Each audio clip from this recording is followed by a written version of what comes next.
abrir a palavra de Deus na carta aos Hebreus, capítulo 10, versículo 25. Hebreus 10, 25 é o texto divisa do nosso tema anual. O tema deste ano para a nossa igreja é conviver. Eu confesso que quando pensamos nesse tema, a ideia era que convivêssemos mais também como igreja e com a comunidade, com uma cidade. E logo no início, né, em março, dia 15 de março, foi o último culto que tivemos no domingo, a nossa convivência ficou bem restrita. Mas a nossa convivência familiar aumentou. As pessoas estão tendo aí o que se chama-se home office, né, que é o trabalho no lar, trabalho em casa. Os filhos que estavam fora, estudando fora, estão em casa.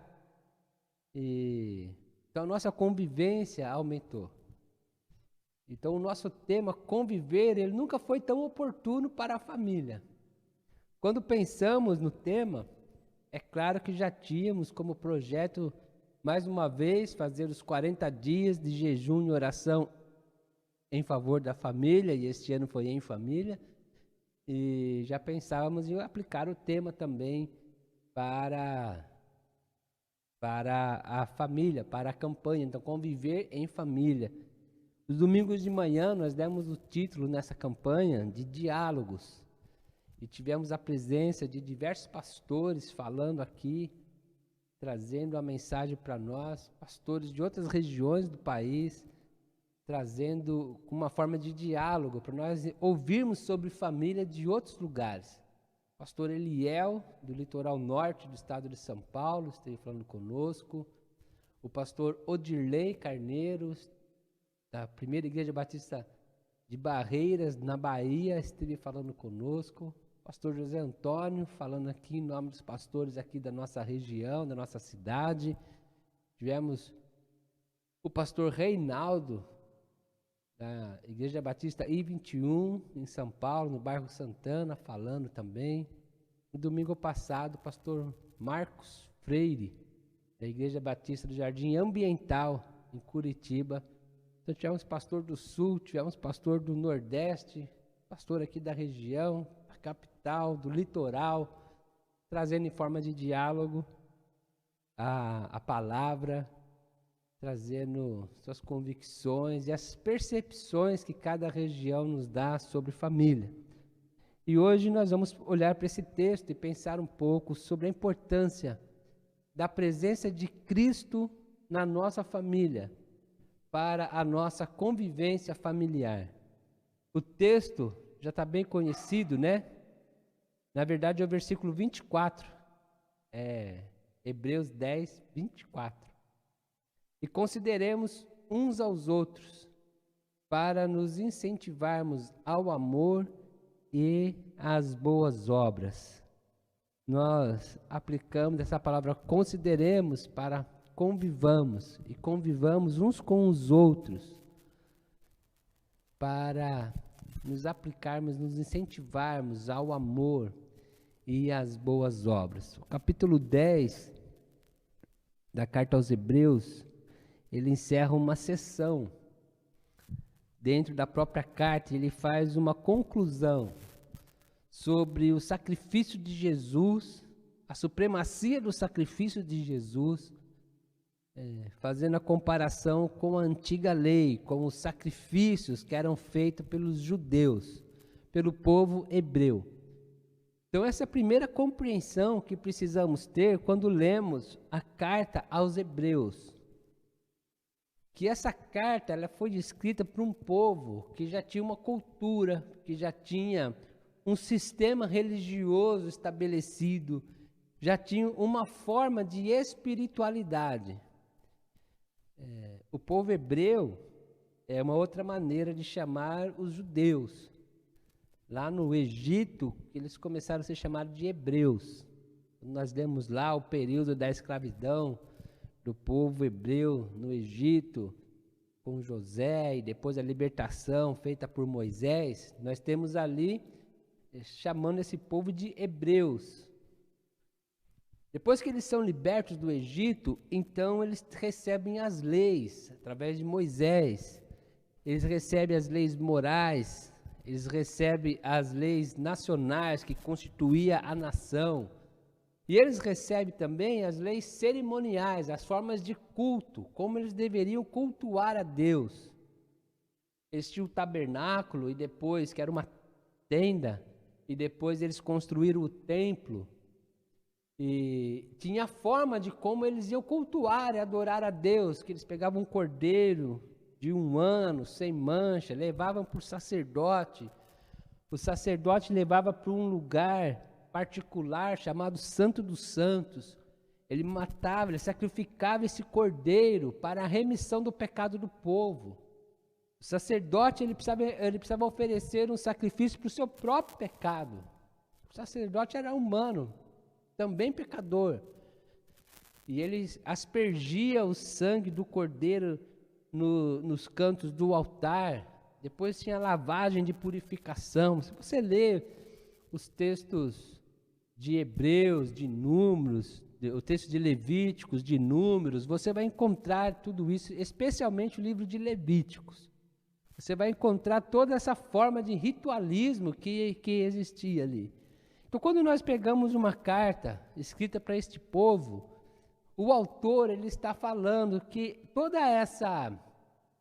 todo esse ritualismo, ele era inoperante para a completa transformação das pessoas. A leitura do próprio capítulo 10, se você tiver essa curiosidade, eu aconselho que tenha. Se você ler todo o capítulo 10, vai nos mostrar isto, de que era impossível aquele sacrifício, daquele cordeiro, daquele animal, aperfeiçoar a vida das pessoas. O versículo 1 do capítulo 10, ele já diz assim, ó, a lei traz apenas uma sombra dos benefícios que hão de vir.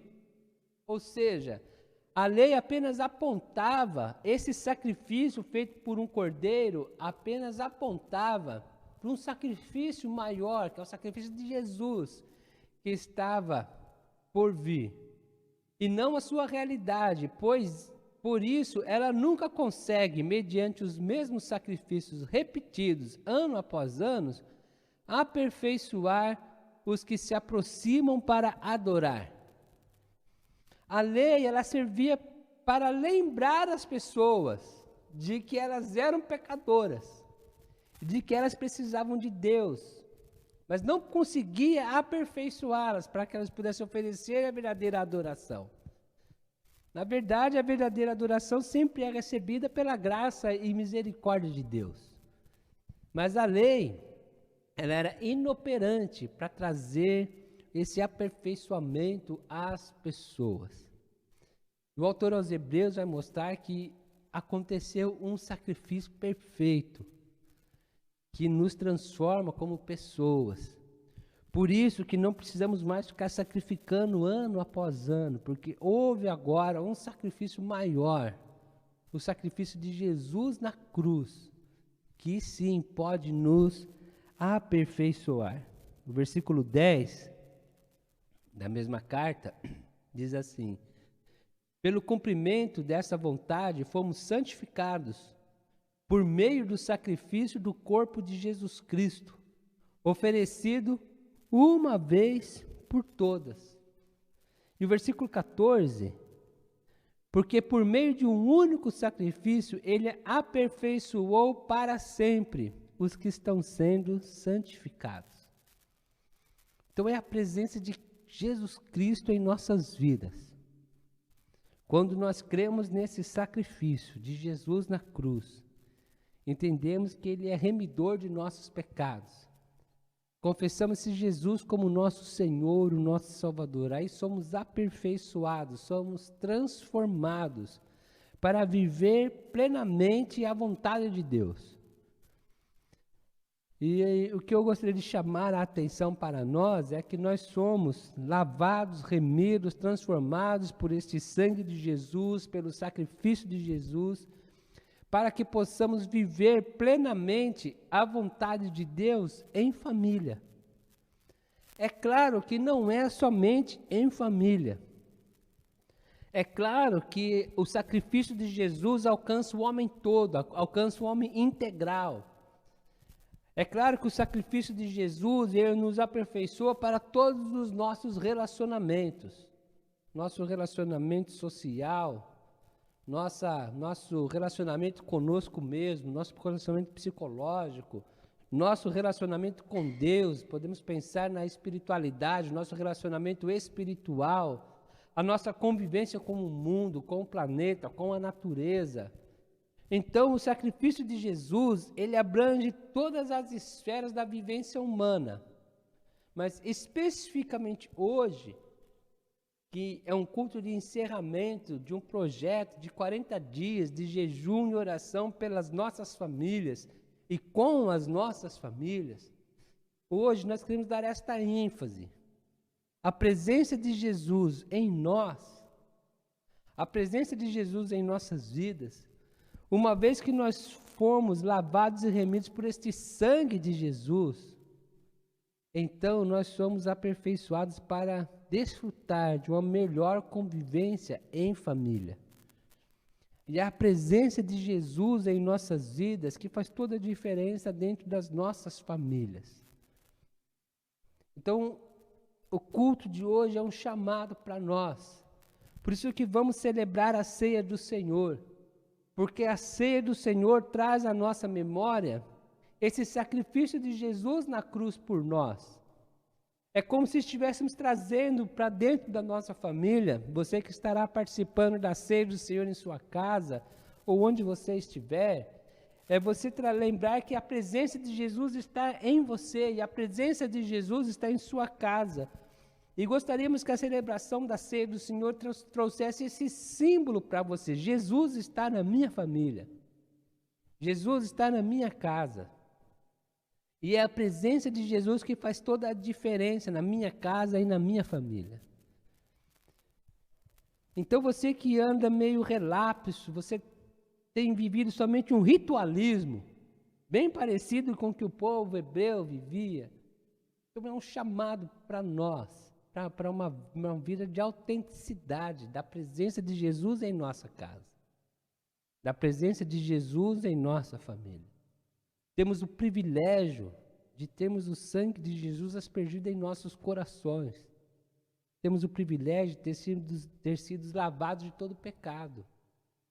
E agora essa presença de Jesus, ela é poderosa para restaurar o nosso lar, para restaurar a nossa casa, para melhorar toda a nossa vivência familiar. Quando escolhemos esse tema, conviver para a igreja, é porque nós tínhamos uma preocupação. A preocupação de não sermos uma igreja, de não entrarmos por um caminho, de pensar que a igreja está para trabalhar com pessoas. E a nossa oração é que o Senhor abra muitas portas onde a igreja possa atuar. Muitas frentes onde a igreja possa atuar. Mas a preocupação é que, ao atuarmos nessas diversas frentes existentes em nossa sociedade, nós não fôssemos com a mentalidade de que vamos lá para trabalhar com as pessoas. A nossa oração e a natureza desse tema conviver é um chamado do Espírito Santo de Deus para o coração da igreja, para que nós tenhamos essa consciência de que onde quer que a igreja vá atuar, ela vai para conviver com as pessoas, para amar as pessoas. E nesta convivência, nessa relação de um amor fraternal, do amor de Cristo derramado em nossos corações, o Espírito Santo de Deus é que vai operar no coração das pessoas. A igreja não trabalha com pessoas, a igreja convive com pessoas, se relaciona com pessoas. Então, nada mais propício para pensarmos como família, porque a família é o centro da nossa maior convivência. E a nossa oração é que a nossa convivência em família possa refletir a nossa experiência com Deus.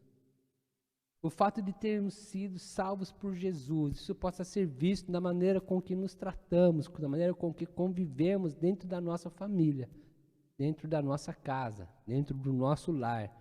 E a partir do nosso lar, até onde o Senhor nos permitir que alcancemos.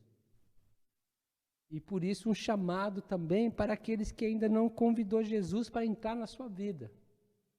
Porque a porta de entrada de Jesus para uma família é a vida da pessoa. Como Jesus entra num lar? Pelo coração de alguém da família. Como que Jesus entra numa casa? Pela vida das pessoas. Com esse novo sacrifício de Jesus, não existe mais assim um lugar santo, um lugar sagrado. Deus habita no coração das pessoas. Então, como Jesus pode entrar na sua casa? Talvez você esteja pensando aí, eu também quero que Jesus entre na minha família. Eu também quero que Jesus transforme a minha família. Como que Jesus vai entrar na sua família? Através de você. Você convidando Jesus para entrar na sua vida. E ao entrar na sua vida, ele está entrando na sua família. E ele começa então toda essa boa obra que o Evangelho produz em nossas casas. Nós somos chamados por uma convivência marcada pela presença de Jesus. Somos chamados para a convivência que transforma, que nos estimula ao amor, pela presença de Jesus dentro da nossa casa, pela presença de Jesus dentro da nossa família. Por isso que agora nós vamos participar da celebração da ceia do Senhor.